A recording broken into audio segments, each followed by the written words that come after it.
RTI Live News. Ask for right. Welcome to RTI Live News. ఉమ్మడి Vizianagaram ZPTC chairman మాజీ శ్రీనివాసరావు మాజీ deputy CM Peedika Rajanna దొర నివాసంలో ప్రెస్ మీట్ ఏర్పాటు చేశారు.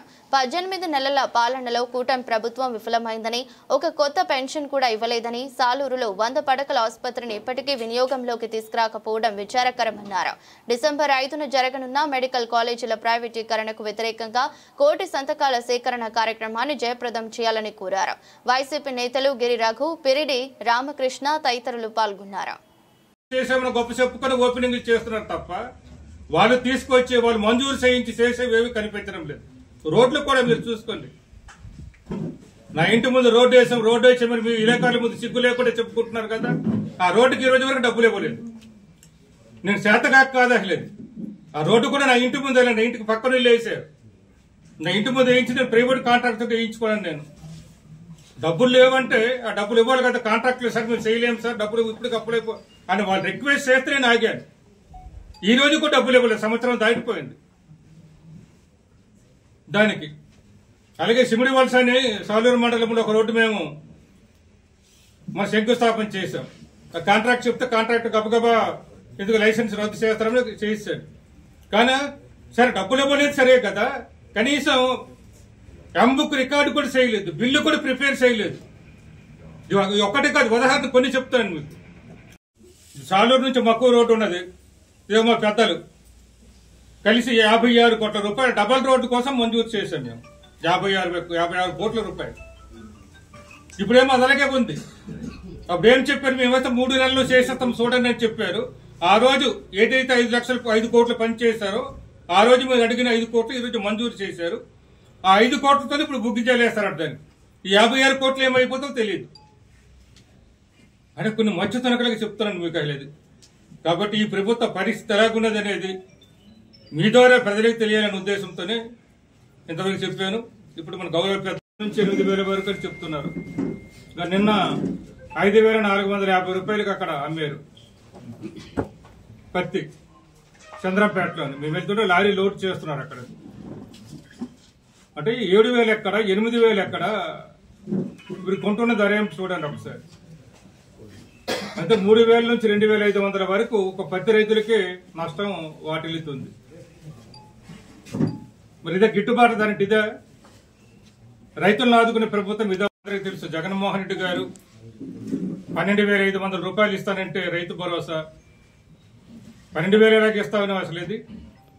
అది కూడా నువ్వు కేంద్రంతో ఎలా కల్పిస్తావు అని చెప్పారు. అయినప్పుడు కూడా జగన్మోహన్ రెడ్డి 12,500 అని చెప్పి 1,000 రూపాయలు పెంచారు, 13,500 ఇచ్చారు. ఈ రోజు ఆయన 20,000 ఇస్తారని చెప్పారు. ఆ 20,000 మరి ఇవ్వాలి కదా. కేంద్ర ప్రభుత్వంతో కల్పిస్తున్నారండి అన్నదాత సుఖీభావ. ఆ పేరుతో ఇప్పుడు అన్నదాత సుఖీభావ పేరుతో ముందుకెళ్తాం, ఏదో గోడు వింటాం, రైతులు గోడు వింటామని చెప్తున్నారు. రైతులు గుండెలు తీస్తే గోడు వినేది ఏముంది అసలు.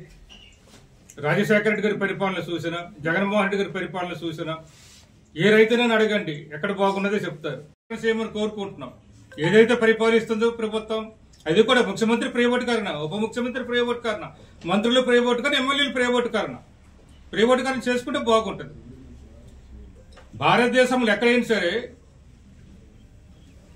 మీకు ప్రైవేటీకరణ అని చెప్పినా సరే ఏదైనా ఉంటే ఆ వ్యక్తులు ఎవరైనా పారిశ్రామికవేత్తలు కావచ్చు, లేకపోతే మనం వైద్యానికి సంబంధించిన ఆ వైద్య నిపుణులు కావచ్చు, ప్రభుత్వ పరంగా తెచ్చుకుంటారు వారి ఇల్లు. ప్రైవేట్ హాస్పిటల్, ప్రైవేట్ యూనివర్సిటీలని, గీతం యూనివర్సిటీ ఉంది, ప్రైవేట్ యూనివర్సిటీ. అలా కాకుండా ప్రభుత్వం నడుపుతున్న వాటిని జగన్మోహన్ రెడ్డి గారు ఎంతో కృషి చేసి తీసుకొచ్చిన మరి మన మెడికల్ కాలేజీలను ప్రైవేట్ పరం చేయడం ఎంత దారుణమో మీ అందరికీ తెలిసలేదు. ఆంధ్రప్రదేశ్ ఏర్పడిన తర్వాత 12 మెడికల్ కాలేజీలు ఉంటే జగన్మోహన్ రెడ్డి గారు 5 ఏళ్ల పాలనలో 5 ఏళ్ళు కూడా అనక్కర్లేదు, 3 ఏళ్లే.